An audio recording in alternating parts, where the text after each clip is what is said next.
Happy New Year.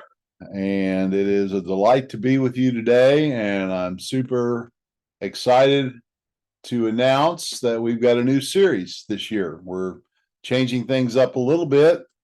I'm an old guy, so we're not going to change it too much, but we're going with a little bit shorter session. We're going with 30-minute sessions, and we've got 12 of them this year, one a month.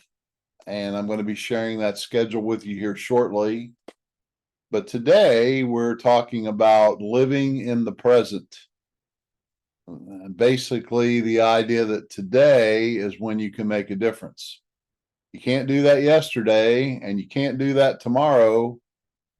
You really have today. And we're going to talk about that philosophically, but we're also going to talk about it very practically, about how you can look at that and realize it and what do I do about it. I'm going to give you some practical ideas. And that's my emphasis this year. You live your philosophy or your ideas or your thoughts or your values or what you see as important, and you learn about that. But how do you put it into practice? So I want to be very direct and very clear this year and very practice oriented. I want to thank the Portsmouth, Ohio Chamber and the Maysville, Kentucky Chamber and the Grayson, Kentucky Chamber and the Adams County Chamber and the Ashland Alliance. They all have agreed to support this, to promote it, and to sponsor it. And so that they're one of the reasons that I'm here. I like to give back to communities, and those folks represent their communities.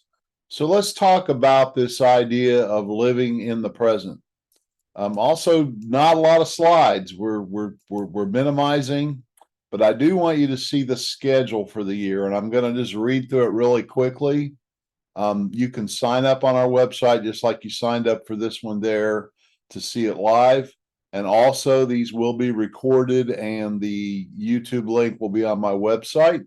So if you wanted to watch one of these or listen to one of these and you weren't able to do that, you can always go back and get the link and watch the presentation. So today we're doing living in the present, February, living in integrity, the inner peace of holistic choices, how to have an inner peace, living in respect, the beautiful choice that you can make to respect everybody. That's an interesting concept. Living optimistically, the joy and the blessing of living in hope. Proactively in May, a stability of owning your choices. When I'm living, choosing versus being a victim. Then living principle centered. We talk about the compass that directs your life. It's the principles that you hold to. And then when July, we switch out to the learning part of the Living Learning series, learning to say no, the freedom to truly serve by putting up boundaries, learning to collaborate, the reward of working as a team, learning to solve problems, the satisfaction that comes by solving problems, resolving issues, learning to master your self-talk. It's those voices in your head that drive you crazy. You may not admit that because you think that sounds a little mentally unstable, but we all have them. And I say enhance it. Learn how to talk to yourself and not listen to yourself. That one will be a lot of fun. November, reinventing yourself, creating fun and choosing and changing. And finally, in December, learning how to embrace that wonderful, wonderful word everybody loves, change, the confidence to navigate what comes. And so if you, at the end, we do the offers, I'll also send out this sheet here that you can have, and you can go on my website and sign up. You can sign up right now for the first 6, and I'm going to be posting the other 6 later. So since we've just got 30 minutes, I need to be quiet and move on. I'm not going to drop the rules of the game. Most of you know these, but I'm going to still have them because I think it's a ritual of my practice that people know what's coming. Now that says it a little different, but you're agreeing these 4 things. I'm going to own it. In other words, I'm not just going to be a listener. I'm not just going to be a passive kind of multitask and pay a little bit of attention and get a little inspiration. I'm going to step up and own it. The second agreement is you're going to participate 100%. Take some notes and do some reflection after it's over. Third, get rid of the I know and just find this interesting and curious. I do stir the pot. I do push the boundaries. I do challenge people's thinking. So I would suggest that you not be truly very judgmental. You put your judgment aside for now and just find this interesting and curious and have some fun. If you'll do those four things, though, if you follow those four rules, you'll play a good game today and you'll really enjoy this. So I encourage you to just take a moment and be present with those four rules and choose, hopefully, to say, I'm in on all four. So, hope you're there with me. Let's move on to how to practice living in the present. Want you to note the word practice. This is a skill. This is a habit. This is something you can grow in and develop. If you're not there, it's something that you may be partially there, but you want to support that. You want to learn more about it. But it is a practice. It's not a personality trait so much. It's not genetic so much. There may be things that influence it, but this is something you can learn to do.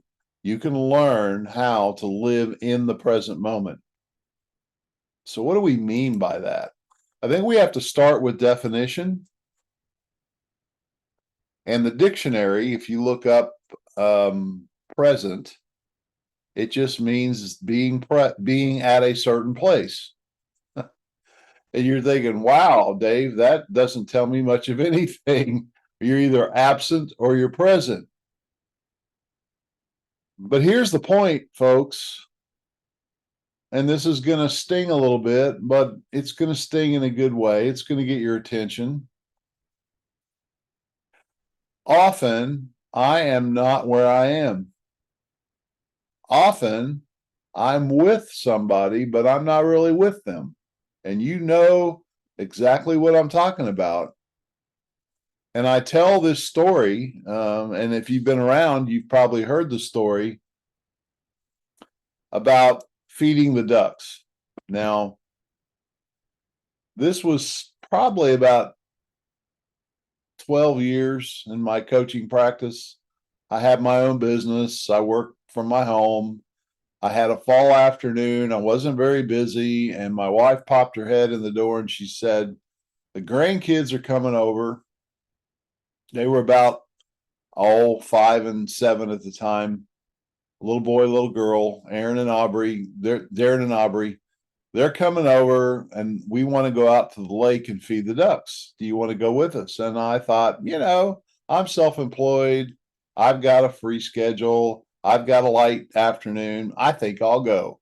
So I, of course, grabbed my phone and they got the stale bread and we went out to Roosevelt Lake here, feed the ducks. Sounded like a wonderful afternoon. On the way out, I'm driving. I look down at my phone and I don't have a signal because we're going out. Back in those days, there wasn't a real strong signal out that direction. Now, you all can start to imagine, the feeling when you leave your phone behind, or the feeling when you're somewhere and you want to be connected and you're not. And that's exactly what happened to me. I was anywhere but present with my grandkids and my bride. I was distracted thinking, what if this person calls? Or I was newer in the business. I had a lot of possible jobs coming. And what if somebody called and they couldn't get a hold of me? And what am I going to miss? And by the time I got out, 20-minute, 30-minute drive, by the time we got out the lake, I was a crazy guy running around a lot with my phone up in the air trying to get a signal. And my wife, long-suffering soul that she is, she just kind of smiled and rolled her eyes and took the kids down to the lake with the bread, and they started to feed the ducks. And this is when Darren, who at the time was maybe 6 years old, cried out across the parking lot, "Granddaddy, are you going to feed the ducks?" And folks, it all came crashing down at that moment. What was wrong with me? It was years of programming. It's 2:30 in the afternoon on a Wednesday. You've got to be working. I was not present with my grandchildren and my wife. I was in a whole other world. Even though I was there, I wasn't there. And my question for you this morning as we jump into this process is, where are you when you're not where you are? When you're at work, are you at work? Are you with the people you're serving and taking care of and the job you're doing and the tasks? Or is your head somewhere else? And when you're with your family and you're with friends and you're with your church and you're with other people that you care about, are you there or are you somewhere else? Are you on this call this morning or are you multitasking, supposedly, looking at a screen, looking at a phone, thinking about, it's really in your head, thinking about something else? That simple definition tells me that what it means to be present is to be at a certain place. This is a way of being. And if I didn't believe people couldn't change the way they're being, I wouldn't do the work that I do. But I believe you can. It is a practice. It is a habit. You don't need psychoanalysis. You don't need a psychologist. You don't need to check yourself into a hospital for this. This is something that you choose to practice. And I'm going to teach you as a coach. I'm going to give you the workouts. I'm going to give you the ideas on how to learn how to be present. It is so important. So let's look at our next point. This probably is the main thing that you need to process and think about if you want to learn and practice being present. You have to understand the relationship of now, this present moment, today, versus the past, and versus the future. John Wooden says to make each day your masterpiece. Make each day your masterpiece. So let's think of it this way. The past and the future steal our present from us. They can take us hostage by capturing our minds. This is something that goes on in your mind, in your thinking. The word anxiety is an interesting word. It means to be distracted, divided, fractured. It's the opposite of a wholeness. It's the opposite of integrity. It's the opposite of peace. It's chaos. It's division. It's double-mindedness. You're no longer in the present moment because you're not fully engaged and fully there. That's what happens when I'm sitting here, but my mind is in the past or in the future. And that habit and that way of being, and it's kind of a default way for all of us, is reducing my effectiveness and my presence with whatever I'm working on and the people that I'm with. And I'm saying you need to see that. So what is it in our past? Past wounds, past hurts, being angry or upset with something that happened in the past. Stories of my best days are over, or stories of the glory days, that all the good stuff is the way it used to be.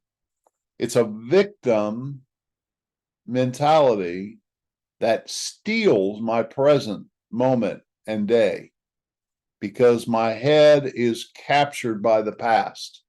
And I start to define my present by my past. Now, that's pretty typical.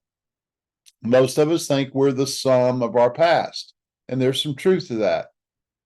But the truth is, you can reinvent yourself every day. You can be born every morning again. You can become a new person every day.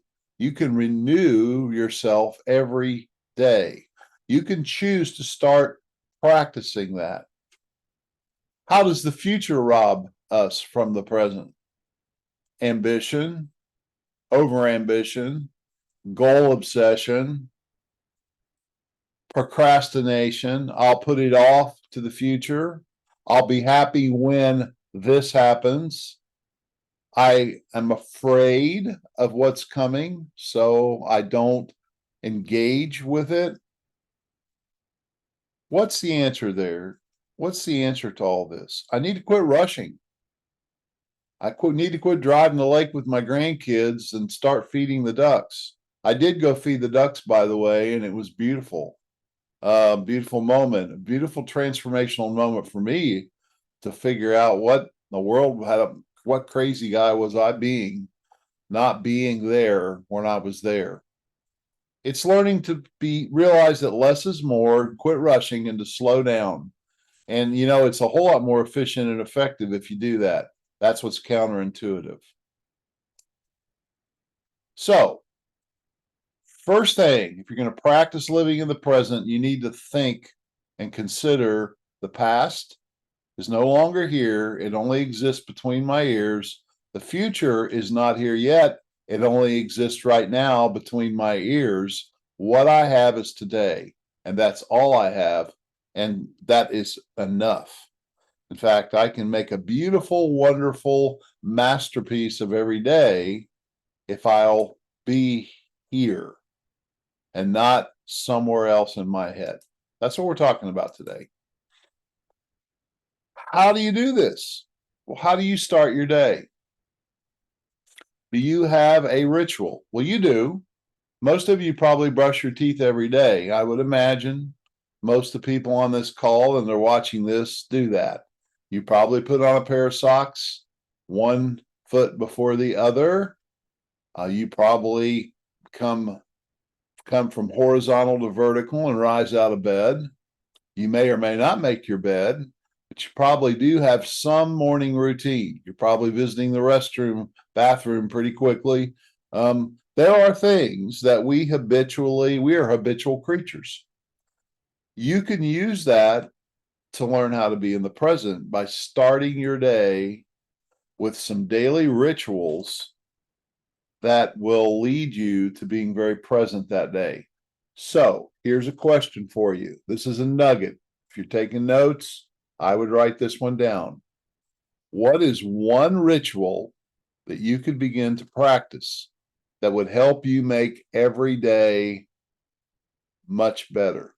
Maybe, in fact, I'm going to say it even stronger, would make this day your best day.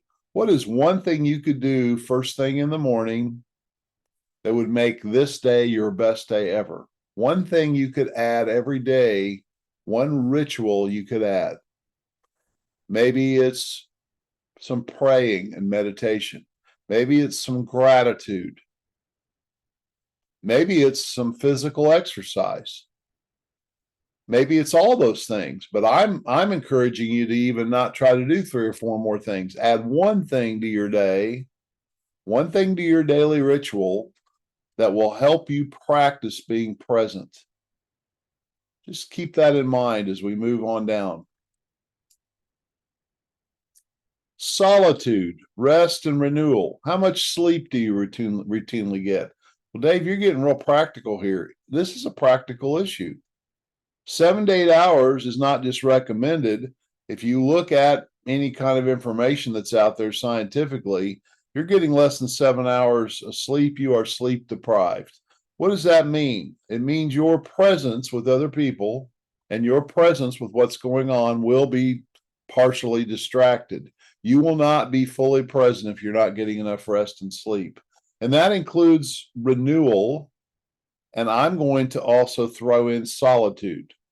I just don't have time to be by myself, to take a walk in the woods, or even to go out in my backyard or my back porch and just sit and be quiet.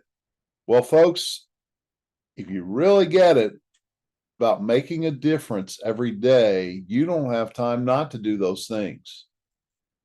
Look, you don't want people drinking from your dregs. What do I mean by that?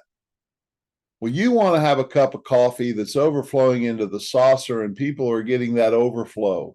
In other words, you want people drinking from you and your overflow. You don't want them drinking from that nasty residue in the bottom because you're dried out, you're not rested, you're not renewed, you're not spending any time by yourself. You're not having any of that time in the morning where you get prepared and charged up for the day. I'm saying that's not selfish. I'm not talking about self-care. I'm talking about self-renewal and equipping and getting ready and prepared to have an amazing, beautiful day with people and with your situation. When you rush into that day not prepared, not calm, not engaged, not at peace in your mind and in your heart, you're just not your best. You're not present. I'm not present. Well, Dave, are you like this all the time? Are you present? No, I have to be reminded of these things and practice them. But I'll tell you this, when you practice this and this becomes your habit, then being not present becomes less of the norm. I think most people's norm is they're not present.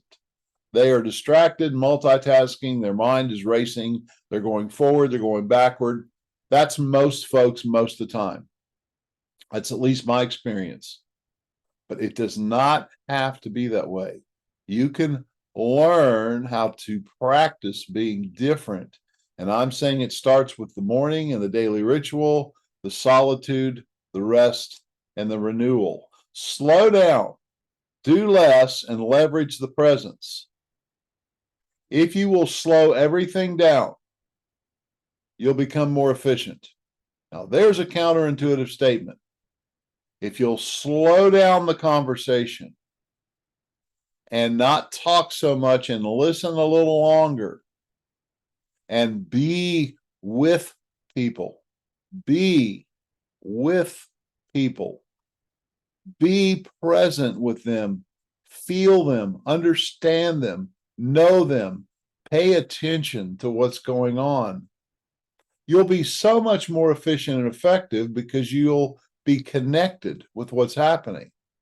This is especially for leaders and managers, but it's for fathers and mothers and brothers and sisters and friends. Slow down. Calm down. Quit talking so much. Start to listen. And here is another practical suggestion.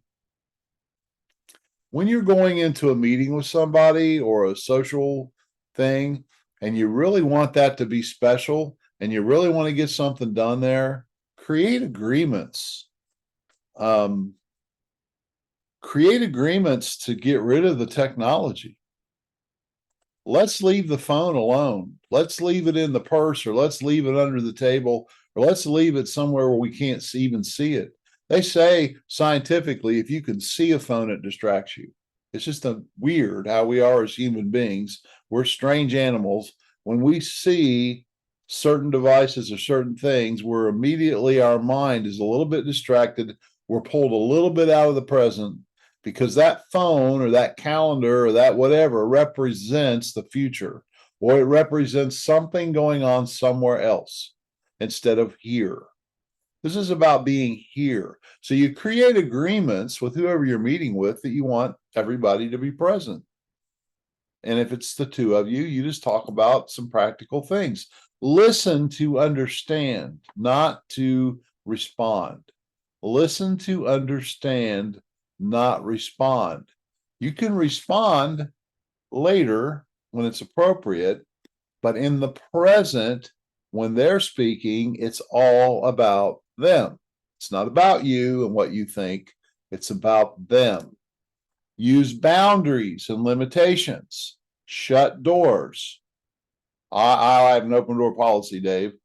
That's fine if your door is open 60% or 70% of the time, but there's another percent of time that you put up the fence, you put up the boundary, and you create a space of being present. See, that's being proactive. That's owning it. That's saying I'm not going to be dictated by my circumstances and my surroundings. I'm going to do what I can do to create a place and a space where I can be present with people and be engaged. And that means I have to use some limitations and boundaries. I have to identify these enemies of presence. What are some enemies of presence? People pleasing, trying to make everybody happy, trying to say what everybody see. You're distracted and worried and fearful about how people are judging you or how they're going to react or respond to you. What people think of you is none of your business. That's a distraction. That takes you out of who you want to be. When you become a people pleaser, you need to learn to say that beautiful word no that so many people are afraid of. We need to get rid of expectations and judgments and start to create with other human beings agreements that bring a peace and an integrity and an assurance to the relationship and to the project and to what we're trying to accomplish. Expectations are always things that you're holding over people or they're holding over you. We need to quit holding things over and just be present with people in agreement and in peace. It sounds a little idealistic, but it is possible. You can be that kind of leader. You can be that kind of manager if you choose to learn and practice living in the present. Choose to practice it. This is something you must choose. This is something you must proactively change the beginning of your day and perhaps the end of your day and the amount of sleep you're getting and the amount of renewal you're getting and the amount of rest you're getting. And you're saying, Dave, this just sounds like so much. It's wonderful. If I'm going to make each day my masterpiece and be an amazing give back person that truly serves in amazing ways, I'm going to choose to figure out the formula. I'm going to figure out what is it I need to do to be the best person I can be. That's what this series that I'm doing this year is all about. What do I need to do to be the best person I can be? And this is how living in the present is the best you being where you are. And how do you do that? Here's some practical things you can do. So, 3 great offers today. We got 3 minutes left. So I'm going to give you an offer a minute. You can have a copy of that slide. There's really just one slide today, the introduction and the past and all that, but that one in the middle that I just shared, be glad to send that to you.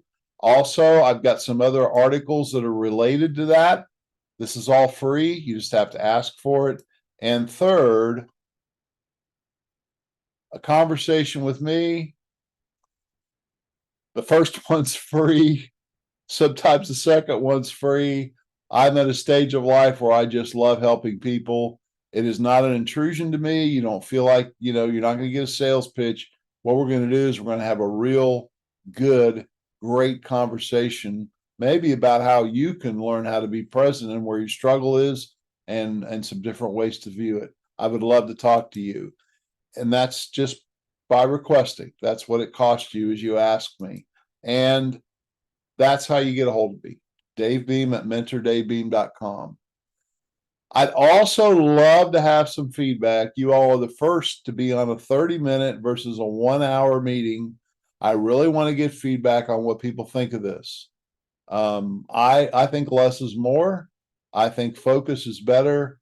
I think having one main slide up there and going for it is a better approach. And you never know until you try. So I would love to hear anybody who's on this today. What did you think of the way we did this? If you've been here in the past, do you like this better? Do you prefer what we used to do? I appreciate feedback. So with that said, we'll see you next month. And I would love to hear from every one of you some response from today's meeting. Go out there and learn how to be where you are and be there 1000% and make each day amazing. So we'll see you next time, and thank you for being here.